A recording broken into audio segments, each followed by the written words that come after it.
Bienvenidos y bienvenidas al Bestiario de Oscuro Z, donde damos voz a las historias de terror que existen y que existirán en este mundo oscuro.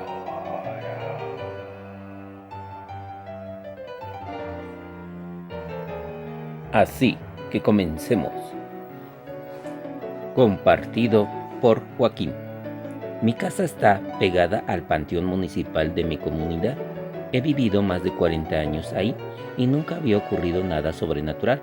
Pero esa noche del mes de octubre, como a las 11 de la noche, empezaron a escucharse mucho ruido en el lugar. La verdad, pensé que serían algunos borrachos que se estaban metiendo a tomar al panteón. Se estaban peleando o algo así. Lo dejé pasar, pero el escándalo duró más de una hora. Decidí en ese momento subir a mi techo con mi lámpara para decirles que se callaran. Ya estando en el techo, empecé a alumbrar al cementerio y no veía nada, solo escuchaba el ruido de pelea. Aventé mi luz hacia dos mausoleos que se encontraban un poco retirados y me llevé el susto de mi vida. Era un guajolote enorme peleando con un gato negro como del tamaño de una pantera.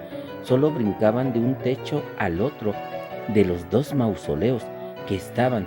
Solo estaba mirando eso cuando en segundos voltearon hacia mí y se fueron rápidamente del lugar, silenciándose todo.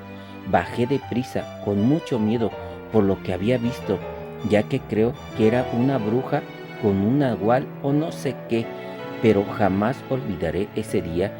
Y al siguiente llevé agua bendita para rociar en mi casa por cualquier cosa. Compartido por Silvia. El cementerio de mi pueblo está un poco retirado, como a 30 minutos caminando a pie, y casi solo lo vamos a visitar el 31 de octubre, 1 y 2 de noviembre cada año, pero un jueves del mes de abril llegó una tía a visitarnos y nos mencionó que quería ir al panteón a visitar a mis abuelos y llevarles unas flores y unas veladoras. Le dijimos que estaba bien y empezamos a dirigirnos a él. Cuando llegamos vimos como una multitud de gente casi al final del panteón, juntas en una tumba. Solo nosotros nos dirigimos en sentido contrario, ya que la tumba de mis abuelos estaba casi a la entrada al fondo del panteón. Llegamos a la tumba y empezamos a limpiar. De repente escuchamos cómo comenzaron a rezar las otras personas. Nosotros continuamos con lo nuestro. Solo en un instante se escuchó un silencio. Todos volteamos. Para nuestro espanto, toda esa gente había desaparecido del panteón. Todos nos quedamos mirándonos porque era imposible no verlos salir, ya que el panteón era muy pequeño y tenía una barda que rodeaba todo el panteón y solo una salida para que la hubieran brincado en segundos toda esa multitud de gente. Solo nosotros nos persinamos y salimos deprisa del panteón, platicando lo sucedido.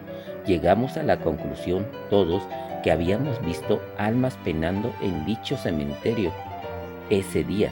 Desde esa ocasión solo visitamos el cementerio en días festivos para que no volvamos a pasar algo así de feo.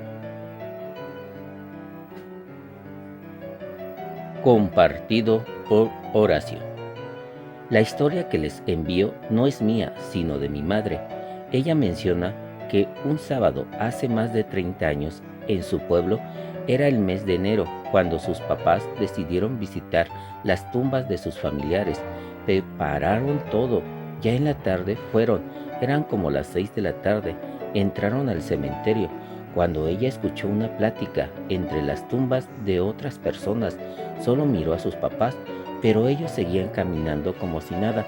Llegaron a la tumba que iban a visitar y se sentaron para limpiar la tumba. Ella solo seguía escuchando esas voces que decían, ya se sentaron. Solo miraba por todos lados y no se veía a nadie, pero sus papás seguían con lo suyo. De repente de reojo miró a alguien que se asomó entre las tumbas. Se asustó y le dijo a sus padres. Solo miraron, pero dijeron que no había nadie y que se tranquilizara. En ese momento solo se acercó a su mamá y no se separó para nada de ella. Estuvieron como una hora en el lugar. Cuando se marchaban, ella volvió a escuchar las voces que decían: «Ya se van». Solo ella agarró más fuerte a su mamá de su mano. Salieron del panteón y vio como 3 sombras se asomaban entre las tumbas. Solo en ese momento cerró sus ojos y caminó con su madre hasta la casa. Desde ese día jamás volvió al panteón de su pueblo, porque sabía que había espectros que vivían en dicho lugar. Amigos del bestiario, espero que hayan sido de su agrado estos relatos y nos vemos muy pronto en otros relatos. Hasta luego, amigos Oscar.